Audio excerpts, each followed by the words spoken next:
નમસ્કાર મિત્રો, આપણું સ્વાગત છે ખેડૂત વિકાસ યુટ્યુબ ચેનલમાં। મિત્રો, આજના આ વિડીયોની અંદર આપણે જે જીરું બજાર છે એમાં આગામી દિવસોમાં કઈ રીતના ફેરફાર જોવા મળી શકે છે તેના વિશે ટૂંકમાં માહિતી મેળવવાના છીએ।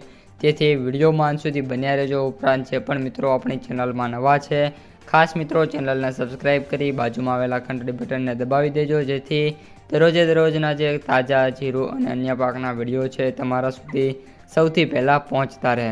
સૌપ્રથમ મિત્રો જીરુની બજારની વાત કરીએ તો જે જીરું બજાર છે એ યુઝ્યુઅલી 4000થી લઈને 4300 રૂપિયા વચ્ચે અથવા તો 4200 રૂપિયા વચ્ચે જોવા મળે છે।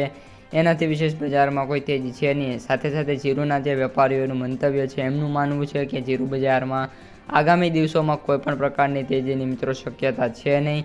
આ ઉપરાંત મિત્રો વાત કરીએ વાયદાની, તો જે જીરું વાયદો છે એ મુજબ વાત કરીએ તો મિત્રો જે વાયદો છે એમાં 19,225 રૂપિયા જોવા મળી રહ્યો છે। કોઈ પણ પ્રકારના ચેન્જીસ વાયદામાં છે નહીં। આગામી દિવસોમાં મિત્રો વાત કરીએ તો જે ગયા દિવસો છે એમાં 5 દિવસથી કન્ટિન્યુઅસલી જે વાયદો છે એ ઘટતો જોવા મળ્યો છે। વાયદામાં પણ કોઈ પણ પ્રકારની મિત્રો જે તેજી છે જોવા નથી મળી રહી। ત્યારબાદ મિત્રો વાત કરીએ હવે જીરુની માર્કેટ પ્રાઇસ સમરીની, તો એવરેજ ભાવ છે 17,283, સૌથી નીચા ભાવ 12,525 અને સૌથી ઊંચા ભાવ 19,375 રૂપિયા પ્રતિ ક્વિન્ટલે જોવા મળી રહ્યા છે। આ સાથે સાથે આજે જીરુના જે સૌથી ઊંચા ભાવ છે એ પણ 4,200થી લઈને 4,400 વચ્ચે જોવા મળે એવી ધારણા છે। તો મિત્રો આજના વિડીયોમાં આટલું જ। હવે મળીશું આવા જ એક બીજા વિડીયો સાથે આવતા વિડીયોમાં। અસ્તુ, જય હિન્દ।